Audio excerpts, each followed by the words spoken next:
Lollipop Brooke here. I know I haven't made a video in such a very long time, but I'm thinking of the few people that's watching and how I'm starting back. Happy holidays. Also, I wanted to get straight into it about abuse. Now, that word, most of us, I believe, we think of physical abuse, but there's so much more. Emotional abuse, psychological, mental abuse, which I feel it doesn't get the recognition, or people don't get faulted for it or justice as they should. If I go to the authorities for physical abuse, it's obvious because you can see a black eye, you can see scars, you can see stab wounds. However, you can't see that I myself have been a victim of abuse. Let's rewind a little bit. I didn't understand what my father was continuing to do to me, but he did it so much that I actually typed in to Google his manipulative and lying ways and examples of what he do, and gaslighting came up. That is when someone is manipulating another into believing something that's not true or making something their fault, even if it isn't. They are pretending that what they do is someone else's fault in so many words. I have examples. My father got on the phone with his cousin and started screaming curse words like he always does. And then he put the phone up so that she could hear me, but I didn't say anything. So, in other words, he told his cousin, watch how I argue, when he screams and hollers and argues, through the phone. I could see that he put his phone up for me to say something, but I never said anything. He's always hollering, so it's normal and there's nothing for me to say. I always thought that he could snap out of it, but I see that it is a part of him, and there's no way to stop the manipulation because it was like born in him. Like, you can't not be gay. You're born gay, whatever. So it's just something that he's born with. And unfortunately, to get him to get psychiatric and therapy and help, it takes a lot of messages, and I would have to save videos and save our conversations for that the judge to get him some help and therapy, that he have to go get psychological help. And it takes a lot, and it's so sad because physical abuse, he would be arrested, but it's still abuse. And if it was much easier, he would have been in jail years ago for abusing me. So let me kind of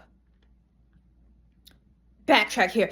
If any one of you are going through that, I am so sorry. Fortunately for me,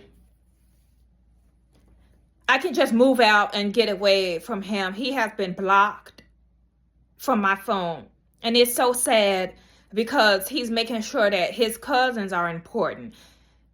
My brother is important, which is not his son.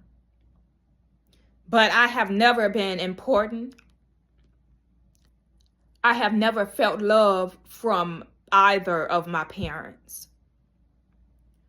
It's sad when you have a father running around doing everything and going above and beyond for other people, but treat me like I am the stepchild. Another example is my cousin. We were talking about my cousin and my mom came over. And in the middle of talking about my cousin, he says that he told me I was going to be fucked up for the rest of my life because of what my mom did to me and how I can't abandonment and how I can't let go of the past. But he only said that because of my mother was there. We were speaking about a whole nother subject and then he wanted to argue. This video is evidence if need be. Also, I actually wrote down the manipulation that my father has done. Also, when my cousins do some disrespectful, he makes it seem like it's my fault. He tells my cousins that Paige, who you know is Lollipop Brooke, is mad at him. And I'm taking it out on my cousins.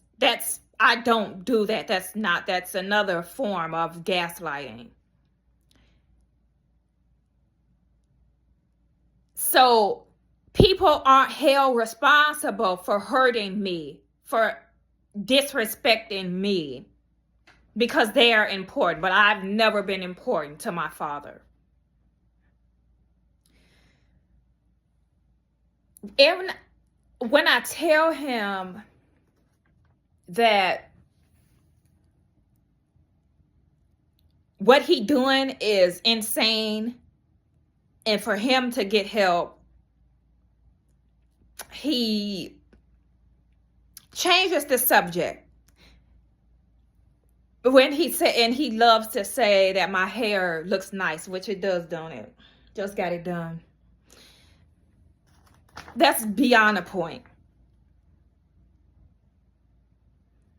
So instead of him telling his family that he treats his cousins and everyone else better than he treat me, he listens to them and not think of ways to argue when I'm talking.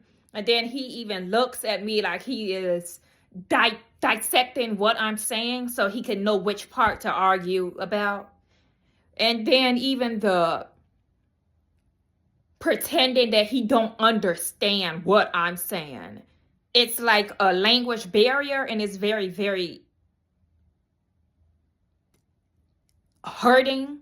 It's very hard to get what I'm saying across if he's pretending that I'm speaking in Spanish or Japanese or a language that he do not understand when I'm speaking.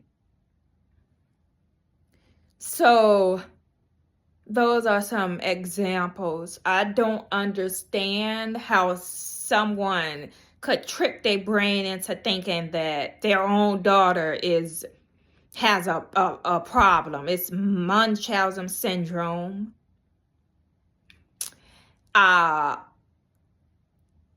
He has told family, instead of saying that he treat me like shit and that everything else is more important. That's why I do not care for him in a way that a child and parent should care for each other. He makes up excuses. He's embarrassed to tell his family because he's kind of the only father in the family, so he just want his self-esteem high, to remain high and not tell the truth. Instead of saying, I don't treat my daughter with love, that's why she lashes out on me, he make up excuses and he has to do things to make me argue instead of being normal. Every day I wish, I do wish I had family and was normal, but that's not how we are at all.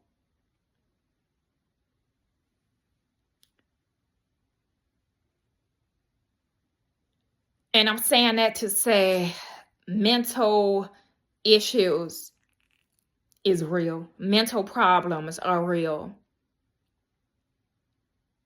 And it's sad that his is invading in my life and making my life bad because he's not man enough, to go get the help that he need. And this is what I want to say, maybe a soft launch. And part 2 will be uploaded shortly.